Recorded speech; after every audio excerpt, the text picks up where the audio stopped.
So, first week of managing Wrexham, and also my first week of looking like Cesc Fabregas. Woke up one day and I was Cesc. Don't know how that happened, but it landed me the Wrexham job. Anyway, first day I was just meeting the players. Humphrey was introducing me to the players. Right there, Ben Sheaf. Looking forward to the new season. I'm the new gaffer. What's it like around you? Alright, Callum Doyle. See you later, boy. So, Humphrey, showing me around, showing me the training pitch and stuff, getting an impression of what I've got to work with, basically. So, we had a board meeting, obviously, of course, to discuss the ambitions of the club. Humphrey was calling for some pizzas before we got started. We were all feeling a bit hungry.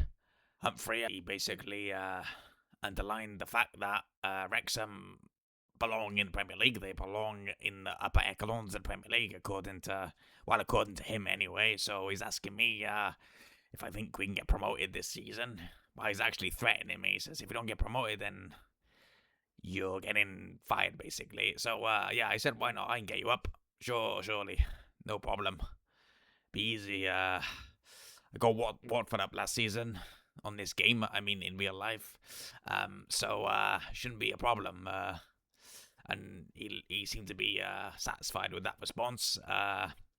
So yeah, he was just saying, anything I can do, I'm there to help. Any problems with the players, you come and see me, and I'll give them a good spanking. So I finally met Rob and Ryan, and they immediately wanted to do a TikTok introduction of me. So I said hello. Then we had a little press conference introducing me. I tried to play it calm, look chilled out. And then I met the lads, just said, look, I'm the gaffer. Tried to impress them with a sharp suit, and I'll introduce you now to the players. This is Arthur Awonka, goalkeeper. This is Danny Hospital Ward. Hopefully he's not too injured this season, reserve keeper. This is Callum Doyle, good-looking chappy. Let's see if he can defend. Centre-back. This is another centre-back, Dominic Hyam, a fierce warrior. Let's hope he's as fierce on the pitch. This is Connor Cody, a former England international. This is Liberato Cacace, left back. This is Issa Kabore. He's the general, right back. This is a sweetie, Lewis O'Brien. Look at him blowing kisses. Aww.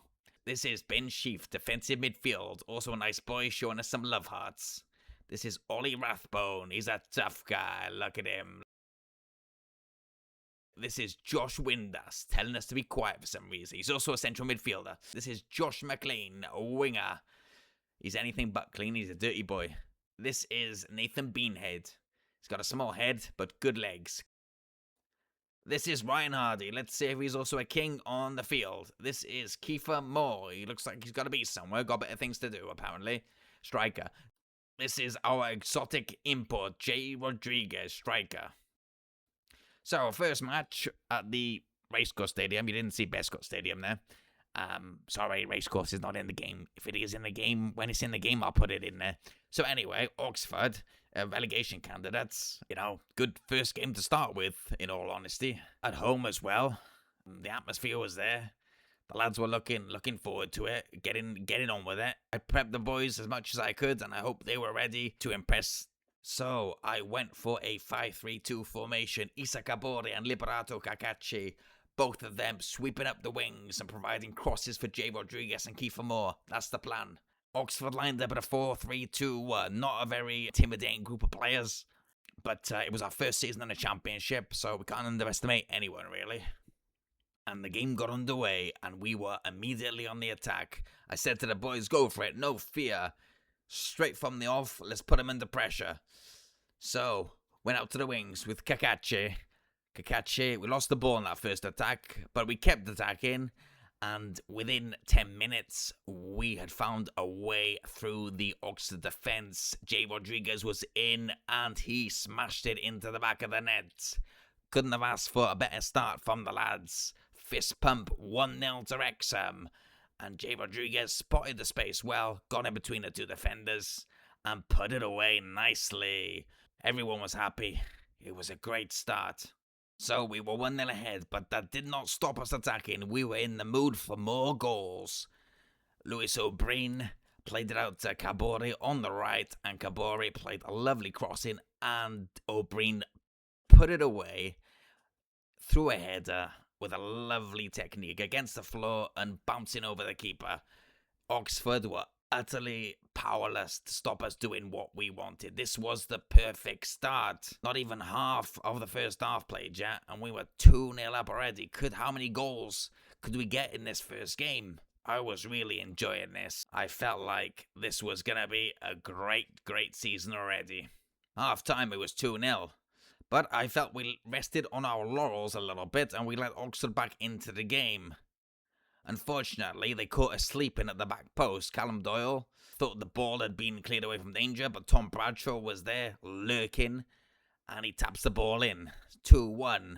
I mean, at this level, you can't afford to just, lose concentration like that, because strikers, these are not League 1 or League 2 strikers. These are different animals. They're championship strikers. They're going to punish you a bit more.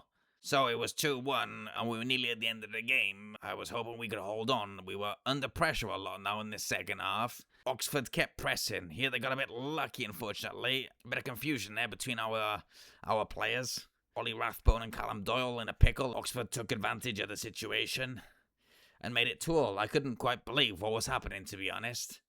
We were so in control of the game in the first half. Could not believe that it was now 2-2. The game had been turned on its head completely. Then Connor Cody, an experienced international, makes a mistake, and Oxford were in again. And we were somehow 3-2 behind. I couldn't believe it. We lost 3-2 after dominating the first half so easily. I don't know what happened to us, basically. I couldn't explain it in the press conference afterwards. And I just said, listen, I just told the boys to keep doing what they were doing. They were doing fine in the first half. So when I got back to the office, Humphrey was, well, not pleased. He was really digging into me. I thought that was a bit harsh because it's a first match and the players are still getting used to me and my tactics. What a dickhead.